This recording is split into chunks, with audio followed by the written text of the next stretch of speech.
તો એમાં YouTube family કેમ છો? બધા મજામાં જશો? તો જો હું બનાવું છું દાળ ભાત અને મારી છોકરીને લાગી છે બરાબરની ભૂખ. તો જો આ બને છે દાળ ને અહીંયા બની ગયા ભાત. બરાબર. અને હું દાળ ભાત બનાવું છું તો લઉં છું ટામેટું. શું લઉં છું? ટામેટું રે ટામેટું. નદીએ નાવા જાતો તો આ છે ટામેટા. બરાબર. તો તમે કેવી રીતના દાળ ભાત બનાવો છો મને કમેન્ટ કરજો અને લાઈક કરજો. કમેન્ટ કરીને બતાવજો તમે કેવી રીતના દાળ ભાત બનાવો છો. તો છે ને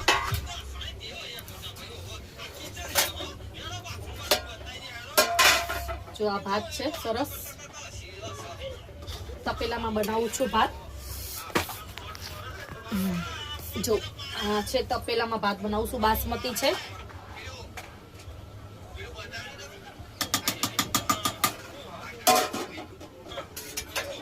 પછી આમાં નાખીશ દાળ.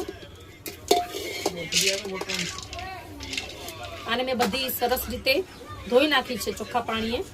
2 વખત 2 પાણીએ. બરાબર.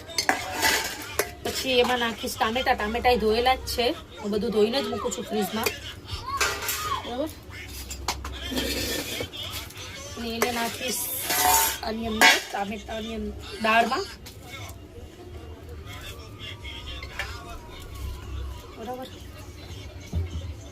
હું ક્યારેક જ દાળ ભાત બનાવું છું, બહુ નહીં બનાવતી દાળ ભાત. અમારે લગભગ તો શાક રોટલી જ હોય છે. તો જો આ બનાવું છું દાળ ભાત.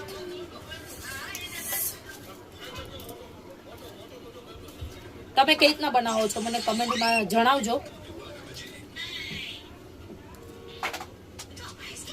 હું દાળ ભાતમાં છે ને ટામેટા વધારે નાખું છું, 3 મોટા મોટા. એટલે દાળ મને ગળી નહીં ભાવતી, તીખી ને ખાટી ભાવે. આ બધું આની અંદર ક્રશ થઈ જશે એટલે આપણે આને બાફીશું. બાફવામાં જ બધું નાખી દઈશું.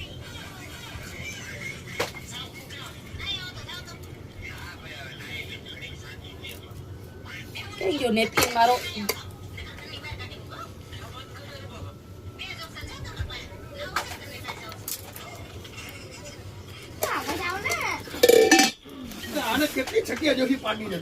મારો વિડીયો ચાલુ છે.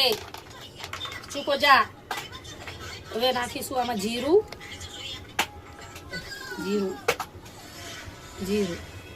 પછી નાખીશું હળદર.